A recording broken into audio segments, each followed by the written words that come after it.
जय हिंद दोस्तों, स्वागत करता हूं मैं आपके अपने चैनल लर्न जिला में। और अगर आप दोस्तों नए हैं तो अपने चैनल को सब्सक्राइब करिए और वीडियो को लाइक और शेयर करना ना भूलें। तो दोस्तों मैं आज आपको पढ़ाने वाला हूं ईवीएस पर्यावरण अध्ययन जो है यूपी टेट और सुपर टेट में मोस्ट इम्पॉर्टेंट आने वाला टॉपिक हरित गृह प्रभाव, ग्रीन हाउस इफेक्ट। इससे एक क्वेश्चन मिनिमम आपका यूपी टेट में तो 100% आता है और हर साल आता है। तो आइए चलते हैं हम अपने टॉपिक की ओर। अगर बात की जाए हरित गृह प्रभाव यानी ग्रीन हाउस इफेक्ट और विश्व में CO2 का उत्सर्जन यानी कार्बन डाइऑक्साइड का इमिसिएशन कौन सा सबसे ज़्यादा विश्व में कौन सा देश करता है, ये सब चीज़ें भी आपके उसमें आती हैं। बात करें इसकी खोज की अगर, तो इसकी खोज आपकी जॉन टिंडल नामक वैज्ञानिक ने की थी। देखिए अगर पूछा जाए खोज की तब जॉन टिंडल, लेकिन इसकी परिभाषा कितने दी, मतलब क्या है ग्रीन हाउस इफेक्ट, परिभाषा जो दी वो आपका जोसेफ फॉरियर ने दी। अगर आंसर में आपका जॉन टिंडल ना दे और अगर खोज के बारे में पूछा गया और क्वेश्चन में आपका जोसेफ फॉरियर दे तो तब आप इसको लगाएंगे, जो कि यूपी टेट में हो सकता है क्योंकि आम बात है, यूपी टेट है, ध्यान रखिएगा। तो खोज इसकी जॉन टिंडल नामक वैज्ञानिक ने की थी और इसकी जो परिभाषा दी थी, याद रखिएगा, परिभाषा जोसेफ फॉरियर ने दी थी। अगर क्वेश्चन में खोज यानी परिभाषा पूछी जाए इसके बारे में बताया तो जोसेफ फॉरियर, लेकिन अगर पूछा जाए इसकी खोज किसने की तो जॉन टिंडल नामक वैज्ञानिक ने की थी। बात करें अगर हरित गृह प्रभाव की, तो पृथ्वी के तापमान को स्थिर रखने के लिए हरित गृह प्रभाव अवरक्त किरणें, इनको क्या होता है अवशोषित कर लेता है। अवरक्त किरणें जैसे कौन कौन सी, अल्ट्रावायलेट किरणें हो गई आपकी, ये सब क्या हो गई, इनको यह अवरक्त किरणों को गए अवशोषित कर लेता है क्या, हरित गृह प्रभाव। इसको एक अगर डायग्राम से समझा जाए, डायग्राम तो बहुत ही अच्छा आएगा, आपको जल्दी समझ में आएगा। ये सन है, सूर्य से क्या होता है, ये सब जो अवरक्त किरणें हैं आपकी और जितनी भी आपकी पराबैंगनी किरणें हैं वो सब क्या होती हैं, पृथ्वी पर आती हैं।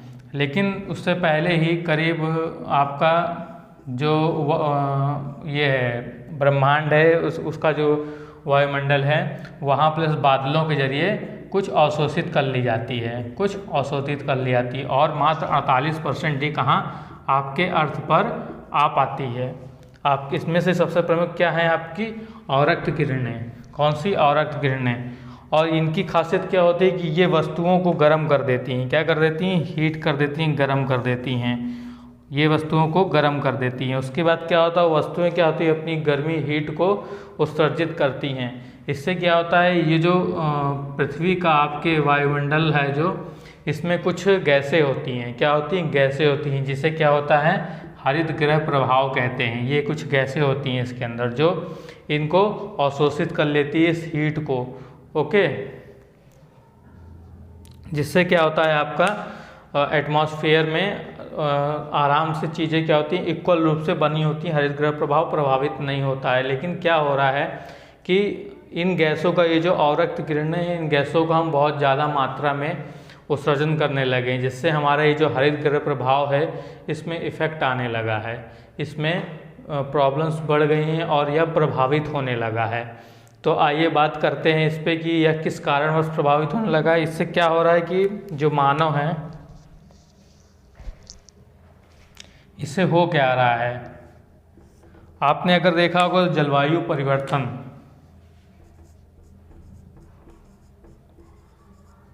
जलवायु परिवर्तन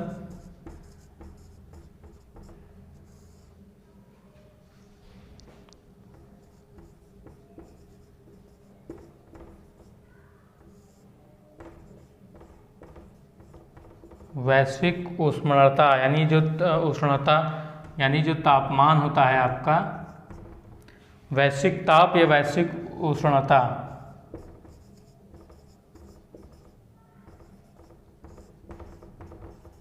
इसी को आप क्या कहते हैं, ग्लोबल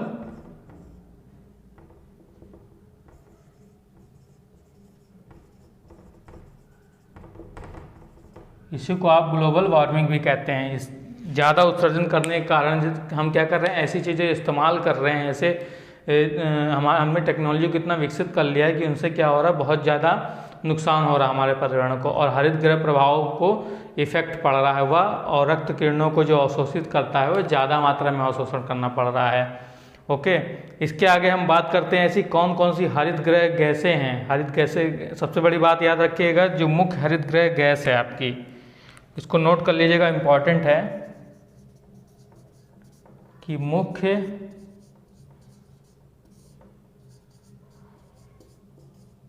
हरित गृह गैस, ये आपका बहुत इंपॉर्टेंट है, पूछ सकता है पेपर में। तो ये कौन सी है आपकी, CO2, carbon dioxide. Carbon dioxide क्या है आपकी, मुख्य हरित गृह गैस है। कार्बन डाइऑक्साइड मुख्य हरित गृह गैस है। मैंने आपको क्या बताया कि जॉन टिंडल इसके आपके खोजकर्ता हैं। हरित गृह का खोज किसने किया, जॉन टिंडल ने। जबकि इसकी परिभाषा जिसने दी है, जॉन फॉरियर ने। किसकी, जोसेफ फॉरियर ने, और जॉन टिंडल ने खोज की। अगर खोजकर्ता का नाम पूछा जाएगा और इनका नाम नहीं रहेगा ऑप्शन में, इनका नाम रहेगा, तो आप इनको ही टिक करेंगे, अन्यथा जॉन टिंडल को ही टिक करेंगे। नेक्स्ट बात की जाए, मैंने आपको बताया कि कई सारी जो गैसें होती हैं, कई सारी किरणें होती हैं, वह पृथ्वी पर सूर्य के प्रकाश के साथ साथ आती हैं, जिनमें से कुछ जो होती हैं बादलों द्वारा और वायुमंडल, जो बाहर पृथ्वी के बाहर का वायुमंडल यानी ब्रह्मांड के द्वारा अवशोषित कर ली जाती हैं। लेकिन कुछ यानी कुछ कितना 48% आपका क्या होता है, अर्थ पर आती हैं, जिनमें से आपकी मेन जो प्रमुख होती हैं वो होती है इंफ्रारेड यानी औरक्त किरणें। तो यह जब पृथ्वी पर पड़ती हैं किसी वस्तु पर, तो वह वस्तु को गर्म कर देती हैं। औरक्त किरणों की एक खासियत है। लेकिन गर्म हुई चीज़ें जो होती हैं वह अपनी गर्मी को क्या करती हैं, अपनी गर्मी को निकालती हैं, अपनी गर्मी को। उसके बाद क्या होता है कि यह पृथ्वी वायुमंडल में ऊपर उठने लगती हैं, और हरित गृह प्रभाव जो हमारे पृथ्वी के वायुमंडल में गैसें हैं वह इन्हें अवशोषित कर लेती हैं, जिससे क्या होता है, हरित गृह प्रभाव बना रहता है।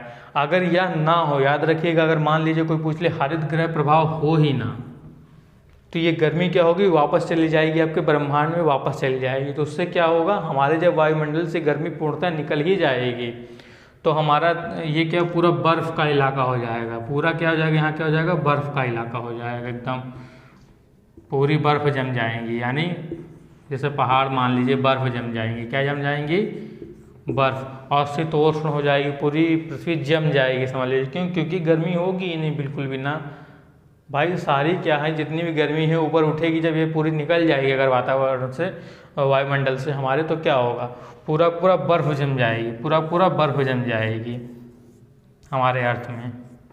ओके, आइए इसके बारे में आगे बात करते हैं। और याद रखिएगा कि मुख्य हरित गृह गैस जो है वो आपकी CO2 है, कार्बन डाइऑक्साइड है। और इसके कारण हो क्या रहा है, इसके इफेक्ट के कारण आपका जलवायु परिवर्तन देखने को। जलवायु परिवर्तन क्या होता है, जब कोई भी जलवायु वातावरण जो होता है, आपका जो मौसम होता है, वो 25 साल तक एक ही तरह का होता है, तो उसे वहाँ का जलवायु घोषित किया जाता है। जैसे आपका कोई भी ठंडा प्रदेश, जैसे कश्मीर वगैरह में हो गया, तो उस वहाँ का क्या जलवायु क्या है, ठंडी है, क्योंकि वो वातावरण कम से कम वहाँ 25 साल तक 25 वर्षों तक कम से कम रहा होगा वैसा ही वातावरण, इसलिए वहाँ का जलवायु वैसी मानी गई। अगर यह चेंज होता है तो 25 वर्ष तक वैसे ही रहना चाहिए। अब इसके आगे बात करते हैं कि कौन कौन सी हरित गृह गैसें हैं। हरित गृह गैसें कौन कौन सी हैं इसमें, आइए बात करते हैं। नेक्स्ट क्या है कि इसमें हरित गृह प्रवाह गैस कौन सी है, हरित गृह प्रवाह गैस कौन कौन सी हरित गृह प्रवाह गैस हैं। तो यह दो प्रकार की होती हैं, एक प्राकृतिक और एक कृत्रिम।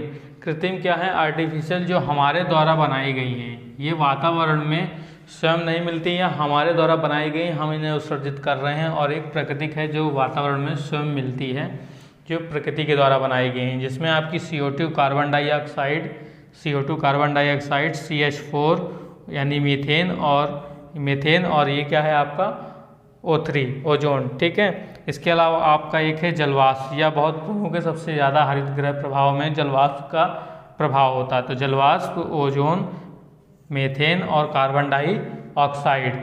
दूसरी बात करते हैं कृत्रिम यानी आर्टिफिशियल गैस की। सबसे प्रमुख कौन सी आपकी क्लोरोफ्लोरोकार्बन, जो बहुत ज़्यादा नुकसान पहुंचा रही है आपकी किसके, हरित गृह प्रभाव को। ओके, इसमें एक पूछता है क्लोरोफ्लोरोकार्बन किसको सबसे ज़्यादा नुकसान पहुंचाती है, तो आपका ओजोन परत मैंने आपको पढ़ाया है, तो उसमें भी यह बहुत इम्पॉर्टेंट है।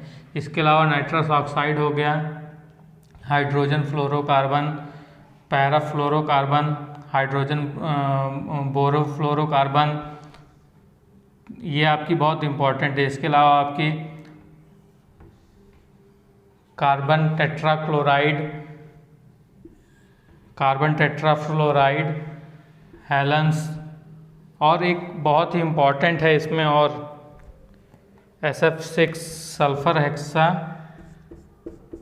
फ्लोराइड। ये आपका क्या है? SF6 sulphur hexa fluoride. तो ये सब क्या है? कृत्रिम है। ये क्या है? मानव द्वारा निर्मित है, यानी यह कृत्रिम है, बनाई गई। कृत्रिम मतलब बनाना, मानव द्वारा निर्मित है। और ये आपकी नेचुरल है, प्रकृति में पाई जाती हैं। ये इसके बाद आपको अगर पूछा जाए किसका कितना परसेंटेज है हरित गृह प्रभाव में किसका किस गैस का कितना परसेंटेज है, सबसे ज़्यादा किसका परसेंटेज है। तो आइए करते हैं हरित गृह गैसों में वायुमंडल में मात्रा। जो वायुमंडल में यहाँ मात्रा की बात की गई है, ये आपका ग्रीन हाउस हरित गृह प्रभाव में है। हरित गृह प्रभाव में याद रखिएगा, टोटल वायुमंडल की बात नहीं की जाती है, हरित गृह प्रभाव में इसकी बात की जाती है। किसकी? हरित गृह प्रभाव में यहाँ बात की जा रही है, ना कि टोटल वायुमंडल में। तो इसमें सबसे अधिक मात्रा किसकी है? आपकी जलवाष्प की है। किसकी है? जलवाष्प की सबसे अधिक मात्रा है। जलवाष्प की मैंने अभी बताया था किसकी, जलवाष्प सबसे ज़्यादा इंपॉर्टेंट है। इसकी सबसे अधिक मात्रा है कितनी? 36.27 आपकी जलवाष्प की मात्रा है। याद रखिएगा, यह क्रम याद रखिएगा। उसके बाद आपकी CO2 आती है 9.26%। आप इसको 37 के आसपास याद रख सकते हैं, इसको 10% के आसपास, इसको 5% के आसपास। नियर अबाउट 5 है ना, 4.9%, 3.7%। तो यह आप ऐसे याद रख सकते हैं। बात करते हैं CO2 उत्सर्जन की। सबसे ज़्यादा CO2 कौन सा देश उत्सर्जित करता है? अगर यह क्वेश्चन आ सकता है और आया भी होगा कई एग्जाम में, सबसे ज़्यादा CO2 जहाँ पे भी कौन सा देश उत्सर्जन करता है? सबसे ज़्यादा आपका चाइना है। इस समय प्रेजेंट में चाइना आपका 27.2% CO2 यानी कार्बन डाइऑक्साइड का क्या होता है? उत्सर्जन करता है। उसके बाद है संयुक्त राज्य अमेरिका यानी USA आपका करता है 14.6 यानी 14.6। नेक्स्ट है आपका इंडिया। याद रखिएगा, भारत कितने स्थान पे है? तीसरे स्थान पे। यह आपका 6.8 का उत्सर्जन करता है। पहले अगर बात करें तो भारत चौथे स्थान पर था, लेकिन इस समय प्रेजेंट की अगर बात करें, प्रेजेंट का ही आपसे पूछा जाएगा, तो भारत कितने पे है? तीसरे स्थान पे 6.8% के साथ तीसरे स्थान पे है। रसिया चौथे पे 4.7 के साथ, और जापान आपका आ गया है पाँचवें पे 3.3। तो आपको मेन याद रखना है इन तीनों को, कि पहला चाइना है 27.2, 14.6 के साथ संयुक्त राज्य अमेरिका, और भारत आपका 6.8 के साथ है। दूसरी चीज़ आपको ये भी याद रखनी है, हालांकि पूछता नहीं है, कि भारत में सबसे ज़्यादा CO2 का उत्सर्जन कौन सा राज्य करता है? कौन सा राज्य भारत में सबसे ज़्यादा CO2 का उत्सर्जन करता है? तो वह आपका गुजरात है पहले पे, दूसरे पे आपका महाराष्ट्र। पहले पे आपका कौन सा? गुजरात, दूसरे पे महाराष्ट्र। अब इसके बाद नेक्स्ट पॉइंट पे चलते हैं। अब बात करते हैं कि किन क्षेत्रों से CO2 का उत्सर्जन ज़्यादा होता है। तो सबसे ज़्यादा आपका बिजली क्षेत्र से, इलेक्ट्रिक क्षेत्र से, यानी बिजली का क्षेत्र है, उससे सबसे ज़्यादा क्या होता है? कार्बन का उत्सर्जन होता है। CO2 का उत्सर्जन कहाँ सबसे ज़्यादा होता है? तो बिजली क्षेत्र से 25%। सेकेंड है आपका कि कृषि और वन से कितना होता है? 24%। लेकिन अगर कृषि को अलग कर दे और वन को अलग कर दे तो यह आपका दूसरे नंबर पे नहीं आएगा, चेंज हो जाएगा। तो अगर पूछे कृषि और वन तो यह दूसरे नंबर पे आएगा 24। उद्योग जगत 21% कार्बन का उत्सर्जन करता है, ध्यान रखिएगा, बड़ी बड़ी फैक्ट्रियाँ वगैरह हो गई। यातायात से आपका टोटल 14% होता है कार्बन का उत्सर्जन, और वाणिज्य एवं आवासीय से 6% का होता है। इसके अलावा बाकी अदर जितने भी फैक्टर हैं वो सब मिला के केवल 10% का कार्बन का उत्सर्जन करते हैं। सबसे ज़्यादा आपका याद रखिएगा बिजली क्षेत्र से होता है बिजली, दूसरा कृषि और वन से होता है, तीसरा उद्योग से, 14 यातायात से, और वाणिज्य एवं आवासीय से पाँचवा है 6%, और बाकी अन्य क्षेत्रों से मात्र 10% होता है। तो दोस्तों ये था आपका टॉपिक हरित गृह प्रभाव और विश्व में कार्बन का उत्सर्जन। तो इससे एक क्वेश्चन आना तय है, याद रखिएगा, एक क्वेश्चन यूपी टेट में आपको मिलेगा ही मिलेगा। देखिएगा एक क्वेश्चन यूपी टेट में आपका इससे आएगा, और यह आपका इसके अलावा सुपर टेट का भी टॉपिक है। सुपर टेट का भी टॉपिक है। मैं आपको यूपी टेट और सुपर टेट दोनों एक साथ कराऊंगा, क्योंकि सुपर टेट आपका अभी तक 2 बार हुआ है, एक बार बहुविकल्पी हुआ और एक बार आपका बहुविकल्पी नहीं था। तो कोई गारंटी नहीं है कि टॉपिक जो लिखा उसी में से आए, इसलिए आप यूपी टेट अगर पास भी हो तो देने ज़रूर जाइएगा, क्योंकि हो सकता है कि वहाँ से डायरेक्ट क्वेश्चन पुटअप हो जाए सुपर टेट के वहाँ के टॉपिक में से। तो मैं आपको सारा पढ़ाऊँगा, एक साथ सीरीज से पढ़ा दूंगा, आप पढ़ लीजिएगा, सुपर टेट में भी वही पूरा आएगा, उससे बाहर कुछ नहीं आएगा। अगर यूपी टेट के समय आप वो सारे टॉपिक पढ़ लेंगे जो 2-3 एक्स्ट्रा सुपर टेट में आते हैं, तो आपका फ़ायदा ही होगा, नुकसान नहीं होगा। तो अगर दोस्तों आप चैनल में नए थे तो चैनल को सब्सक्राइब करना ना भूलें और बेल आइकन को जरूर दबाइएगा, ताकि नेक्स्ट वीडियो आपको तुरंत जब भी अपलोड होगा जैसे ही आपको तुरंत मिल जाए और आपका छूटे ना, क्योंकि हर टॉपिक से मैं वही टॉपिक कराऊंगा जिनसे एक क्वेश्चन आना तय है। जय हिंद दोस्तों, नमस्कार।